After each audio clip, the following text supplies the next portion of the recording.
자, 이재명 전 대표하고 이제 조국 대표가 10년 전에 이 성남시장실에서 두 사람이 이제 손을 맞잡고 환하게 웃는 사진을 SNS에 올렸습니다. 공유를 했는데 이제 그러면서 이제 앞으로 양측이 구동존의하겠다. 구동존의라는 말이 다른 점은 인정하면서도 공동의 이익을 이제 추구한다는 뜻 아닙니까? 아시다시피 얼마 전에 그 박찬대 원내대표 방에서 1시간 넘게 두 분이 번개 미팅을 했었고, 그래서 최근에 이제 여러 해석들이 나옵니다.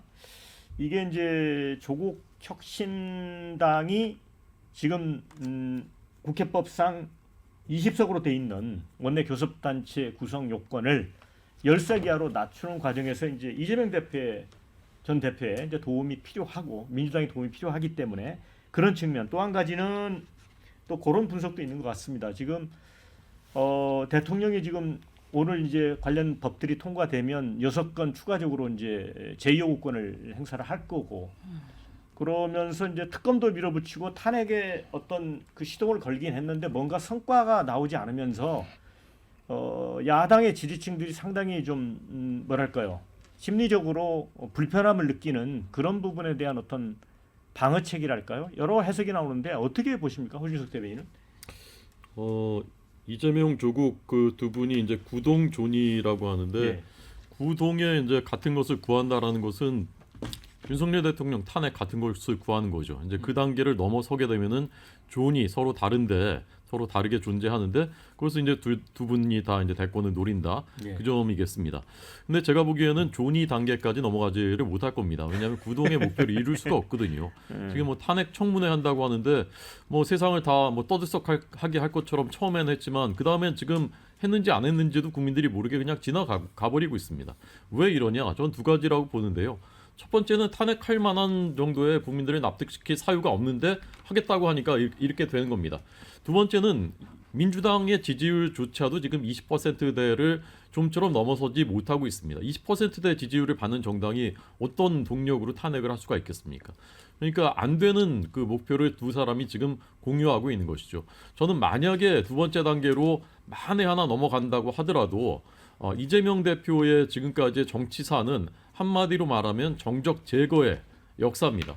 모든 정적들을 다 제거해 왔죠. 그래서 남아있는 C조차 없습니다, 민주당에. 그러니까 지금 이재명 대표 일극 체제로 가고 있는 것이지 않습니까?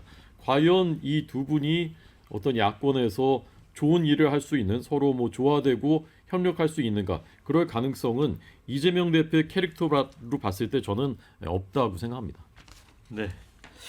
근데 조국 대표가 그런 얘기를 했어요. 일부 언론과 이제 양당 지지자, 유튜버 등이 이재명과 조국을 이간질하고 있음을 함께 걱정하기도 했다, 이런 얘기를 했거든요. 그러면서 이제 구동존의를 꺼낸 건데, 그런데 제가 볼 때 민주당이 확실하게 조국 혁신당에게 마음을 얻으려면 이 교섭단체 구성 요건 그걸 네. 협조를 해주면 그냥 되는 거 아닌가요? 그거는 당내에서 어떤 생각인가요? 사실 이 부분에 대해서 아직 뭐 당론이 정해진 단계는 아닙니다. 그리고 뭐 말씀 주신 것처럼 당연히 조국혁신당 입장에서는 교섭단체 그 인원수를 10명으로 줄이게 된다라고 한다면 교섭단체를 자체적으로 만들 수 있기 때문에 가장 중요한 쟁점 중에 하나인 것도 분명하긴 합니다. 뭐 그렇지만 일단 민주당 입장에서는 뭐 교섭단체를 완화하는 부분, 뭐 이런 부분에 대해서도 신경 쓰고 앞으로 논의는 당연히 해볼 수 있겠지만 지금 산적한 현안들이 너무나 많거든요. 지금 호 대변인님께서 지적해 주신 것, 특히 이제 탄핵 청문회가 이제 맹탕이 됐다라고도 지적이 있고, 뭐 그런 부분에 대해서도 민주당이 겸허히 받아들여야 될 건 받아들여야 된다 생각하지만, 저는 더 깊게 들어가면 결국 이 탄핵 청문회가 결국 민주당이 뭐 탄핵을 하고자 해서 뭔가 청문회를 자체적으로 했다라기보다는 국민들께서 140만 명이 넘는 국민들께서 청원에 동의를 해주셨고, 그렇기 때문에 국회 차원에서 청문회를 연 것인데, 중요한 건 이 탄핵 청문회가 제대로 진행되기 위한 좀 핵심 증인들이라고 할까요? 그분들이 출석을 하지 않으셨습니다.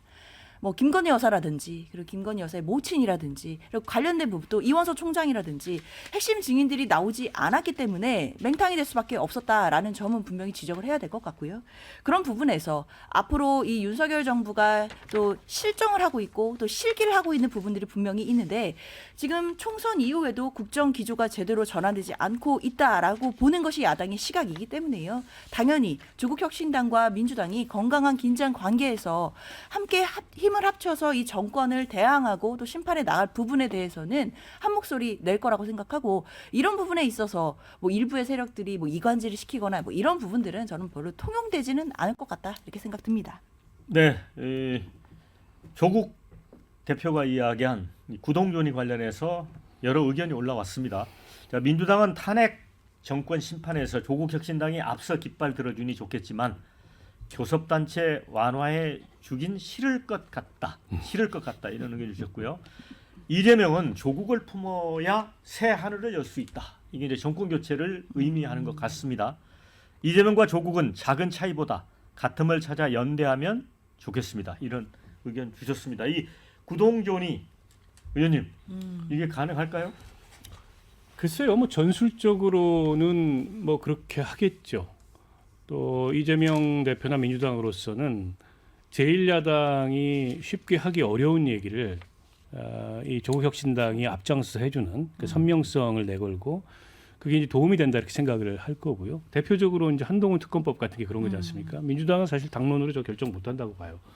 그러나 이제 조국혁신당이 밀어붙이니까 법사위에 그걸 갖다 이제 심의까지 하는 거 아니겠습니까?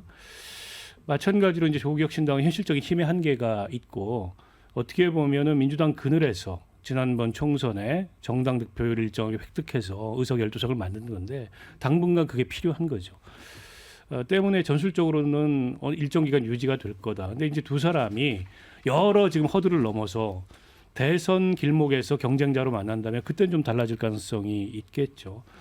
이제 그런 어떤 그 잠재적 경쟁 가능성을 염두에 두고 조국혁신당을 적당히 키워줄 겁니다.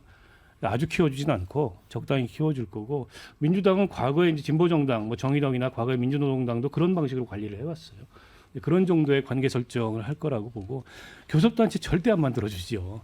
그거는 이제 레토릭상 정치 개혁에 우리가 의지가 있다라고 하는 거일 뿐이고 막상 현실로 그런 어떤 가능성이 다가오면 민주당은 절대 만들어주지 않습니다. 그리고 국민의힘이 그 교섭단체 요건 완화에 찬성할 리가 없어요. 때문에 이게 이제 현실적으로 불가능하다 이런 논리를 내세워서 아마 안 할 겁니다.